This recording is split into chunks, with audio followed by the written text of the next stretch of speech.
Hello my friends and welcome back. Thank you very much for being with me again today. In the past 2 weeks or so, the Russian army shelled Kharkiv, the Oblast, and the Kupiansk area. They also used infantry to attack the regular offensive, and it seems like those efforts paid off because the Ukrainian authorities order an evacuation, mandatory general evacuation from Kupiansk. So let's read this little article here coming from Ukrainska Pravda. It is from yesterday at 9:35 p.m., which today now is March 12. Mandatory evacuation from Kupiansk district, Kharkiv Oblast, is underway. So let's see where this Kupiansk is and where is the Kharkiv Oblast. I'm going to use this Russian map here because it's according to them these are their how far they got. This is Kharkiv, the Russian Kharkov, and you see this little advance right here. So this is going towards Kupiansk. Kupiansk is here. So here is Kharkiv or Kharkov by the Russians. This is what the Russians were able to do so far. And they are located in the northeast or east of Ukraine, better put east of Ukraine. And if we go there, you see that they are evacuating out of Kupiansk area. So the Russians must be coming. They show you here residents of the Kupiansk district in Kharkiv Oblast in northeastern Ukraine are being evacuated due to active hostilities in the area. The source is Ukrinform, citing Oleg Snihubov, head of the Kharkiv Oblast military administration, on the 24/7 national newscast. Quote from Snihubov. Regarding evacuation from the Kupiansk front, which is currently the hottest, so it's not Bakhmut anymore, it is where the front line is currently located, and enemy forces are relentlessly trying to attack the positions of our forces. That's why we announced mandatory evacuation. We are trying to explain this to local residents. Details. Snihubov said that Russian forces shell cities, towns and villages in the Kupiansk Hromada every day. In light of this, civilians, especially families with children and individuals with limited mobility, they found this euphemism, were being evacuated from the area. I'm quoting, the Oblast military administration and volunteer organizations are making efforts to evacuate everyone who wants to leave unsafe locations, end quote, the head of the administration said. He explained that everyone who had been evacuated received humanitarian aid and free accommodation in safer parts of Kharkiv Oblast or in other Ukrainian Oblast. Well, as unfortunate as they are and horrible the whole situation is, I see that they have aid and free accommodation. I wonder who pays for that, because I know the Ukrainian government is kind of like non-existent, I would say. But I know who pays for that. United States just gave $250 million about a month ago or something for administrative reasons for Ukrainians to make sure that they have this kind of things functional. But hey, if their sponsor help them, good for the residents or for the citizens. I'm good with that. Congratulations, though, instead of dying or something. I mean, it's a tragedy anyway. What do you think is going to happen after the Russians take control? Are you going to come back home? What are you going to be?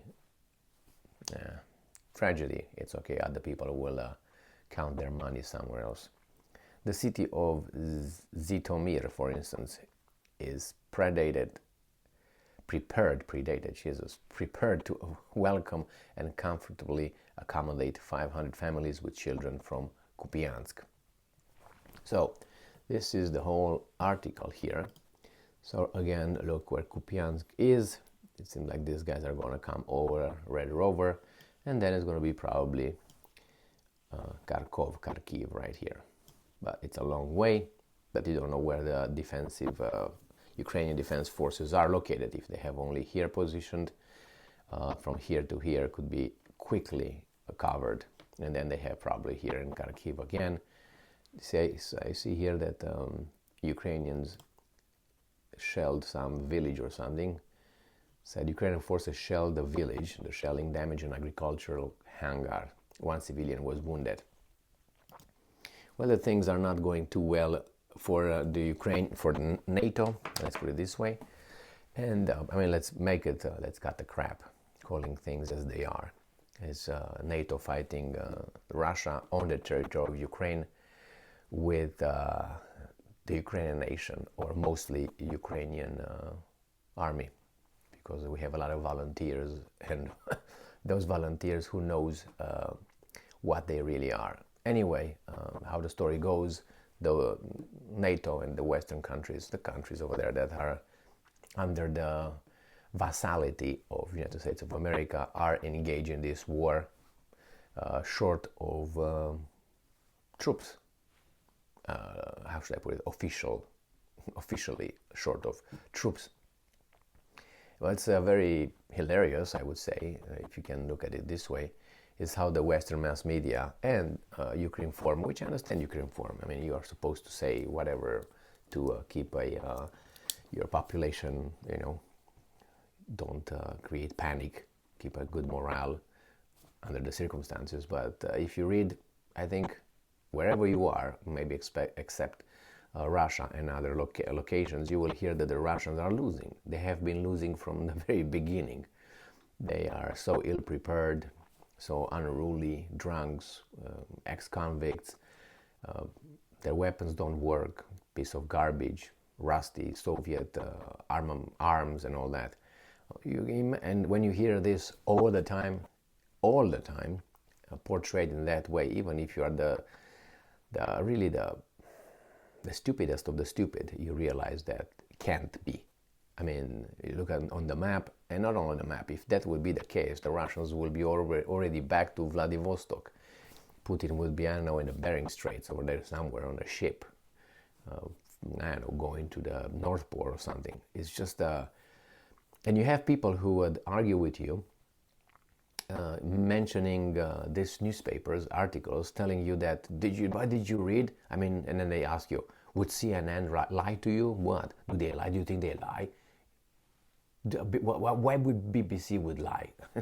I like that question, because I can give them a long list of the reasons why, based on evidence, why they are lying and would lie. But anyway, these guys, and they're adults. They're adults, and they're not like, let's say, 18, who just, got in the world, and they started, being adults and all that.